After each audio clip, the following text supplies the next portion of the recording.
James, a belated welcome to Reading. A few weeks into the job, how have you settled in? Yeah, settled in really well. I mean, how can you not settle into a training ground like this? It's amazing. So, yeah, work's going really well. Had a couple of decent results, and that'll continue to happen. We'll see how we go. And you know the gaffer well, we've worked together before. Yeah, I've known the gaffer for a long time. We were YTSs together at Blackburn, and then our career paths went in sort of different directions. And then we sort of reunited when he was manager of Accrington, and I was looking to put myself in the shop window for January. So I went to Accrington in November, asked Liam if I could go in and train and play some games, and he said yeah. And then I had a few offers in January, but I felt, which is in my nature, I felt compelled to stay to help the young players. And we managed to, and Accrington was close to Blackburn, and we used to play school cup finals there and stuff like that, so there was a bit of history. But I felt compelled to stay to help the club as well, one of the founders of the Football League, to stay in the league, and we managed to stay up on the last day. And to this day, it's probably one of the best experiences of my life. Was that the early indication that you were then going to go into coaching and management and helping out behind the scenes? I'd envisaged myself playing for a couple more years than when I did. Liam consequently left to join Paul Cook, and the opportunity was there for me to go for the managerial position at Accrington. And I had a couple of conversations with senior managers who were more experienced than myself, who would actually, the chairman actually wanted me at the time to do player manager.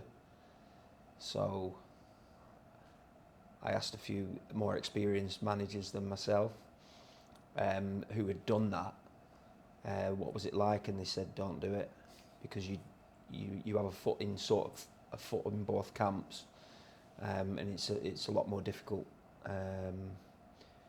So I made the decision myself to sort of stop playing and go into that position, or put myself up for that position, and that was it. I stopped playing, but because I was so busy doing the job, which was probably a good thing for me, it was a sort of smooth transition. And we were so busy doing pre-season and getting everything sorted. I was actually on holiday with my family in America, and designated 2 hours from 5 till 7 a.m. in the US to try and do the transfers and the recruitment, which I enjoyed. But then obviously at 7 a.m. I had to turn into a dad and do the sort of Disney World and playing in the pool with the kids and that. So the transition was pretty smooth, and then it was the first game really where I'd had enough time to think that I'd stopped playing. And it was we played Newport away in the first game, and went down on the coach, got to the stadium, went out to the pitch, had a look, the lads got ready, they went out for the warm-up, came back in, and then I spoke to them prior to them going on the pitch, and then everybody left the changing room. And for 20 years that had been me walking out the door, going onto the grass and playing, and there was no one left in the changing room, and I was on my own, and it just hit me then. And I was crying, I was all over the place, and so I had to get myself together because the game was going to kick off, and I was nearly late for the kick-off actually. Wow.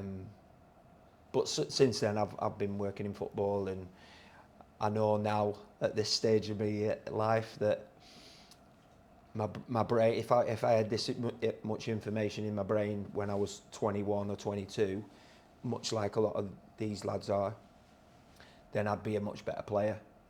So now I see my job as trying to help them to try and understand the game, and try and help them on their journey and try and get that information into them as early as possible. You said you knew the gaffer all the way back at the very start. Did you know then that he would go on to be a manager as well? Well, no, not when we met at 16. But yeah, I think Liam's got a great footballing brain. He's very, very dedicated and very thorough. And we've more recently shared success on the coaching side. You know, he's a very good manager, and a very good person as well. Treats everybody fairly, but he's got, you know, he's got an extensive knowledge, but he's also got that inner desire to continually improve himself and to get better. And I think that, you know, it's a great opportunity at the club, and you know, you see the brilliant training ground out there, but you know, at every football club there's brilliant people as well, you know, that make you feel welcome. The stadium's nice. I've met the new chairman, really nice guy, really committed, and the sort of new ownership is in a much better place than it was 2 or 3 years ago. So hopefully we'll be able to move forward both on the pitch and off the pitch. We've been getting to know the new coaching setup and staff. You seem all very, very different, but you all seem a very tight unit as well. Yeah, I've worked with the gaffer before, and I've worked with Rob before.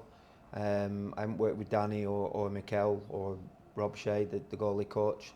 But I think in this sort of 2 or 3 weeks we've been in the building, it's been, you know, we've knitted together quite well. We've all got our different approaches, which the gaffer likes.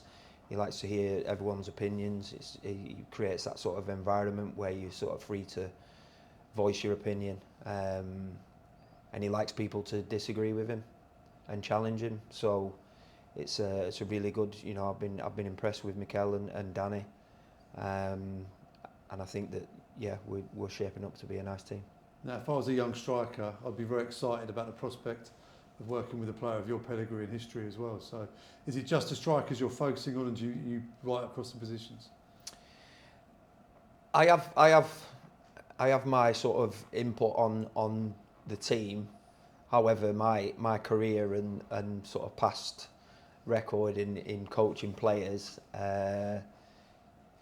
seems to always be, you know, with the success of the strikers or forward players. It's what I did as a player. It's what I probably, you know, I know a lot about the little tricks they can do. But through my playing career and now my coaching career, I've formulated this sort of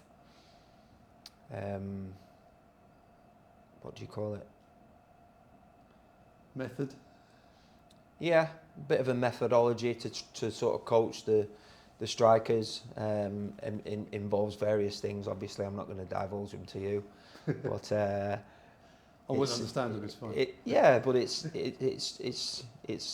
just helping them understand that, you know, basically when you go for a shot or when you go to pass the ball, it's the same process every time.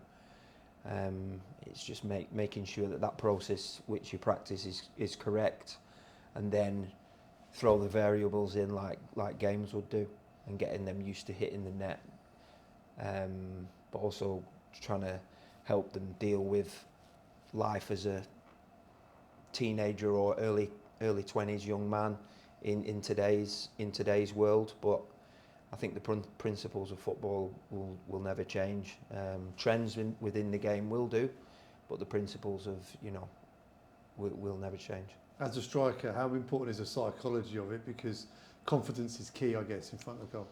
Yeah, confidence, again, comes from all sorts of things. Your process and on sort of how you live, how you eat, how you sleep, how you practice. Again, practicing the correct things, but hit for a striker, I guess, hitting the net in training and in games, and then trying to get to that flow state that we've all been in, where things you don't necessarily think about anything specific. you just go into games and everything seems to come off. But that's because your process beforehand, whether it be hours before or days or weeks before, has been right. Wasn't always football. Could have been another sport. Which one was it? Well, when I was younger, swimming was my sport when I was younger. It was, so I first sort of went when I was about 7. So I had a bit of a talent for it after I'd trained a little bit. Then I started winning, which is always nice. So I just kept on training, and I think that's where part of that sort of early part of my life, when I was training sometimes in a 50-metre pool on my own at 5 o'clock in the morning when I was 11, 12 years old, stood me in good stead for the life in football and obviously now in coaching. Because I was always trying to beat the clock, which I understand now as an older man that the clock beats everybody. But I was always going for a national age group qualifying time or a personal best or a time that a swimmer had set 2 weeks before in a competition. So I was always striving for something that was out of my reach, in effect. So that's my mentality. That I took that mentality into football, to try and strive for as good as I can be. And now I have that in my coaching journey. You've undersold that swimming a bit. You were one of the top in the country, right? I was ranked second in the country at 14 years old. Yeah, for 100 freestyle. Wow. So do you watch the Olympics and think that could have been me?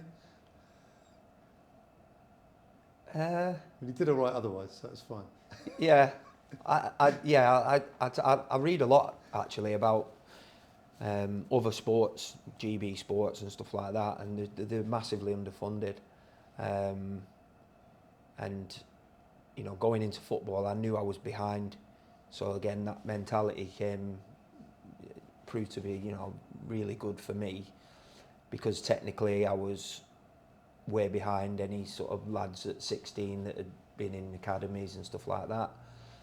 But I knew I had the physical, I had the lung capacity, I could run all day, and I just knew I had to keep that really strong, but then also work on other things. But because I knew I was behind, I knew where the net was. I used to like playing football, and I used to like scoring, and I scored quite a few goals.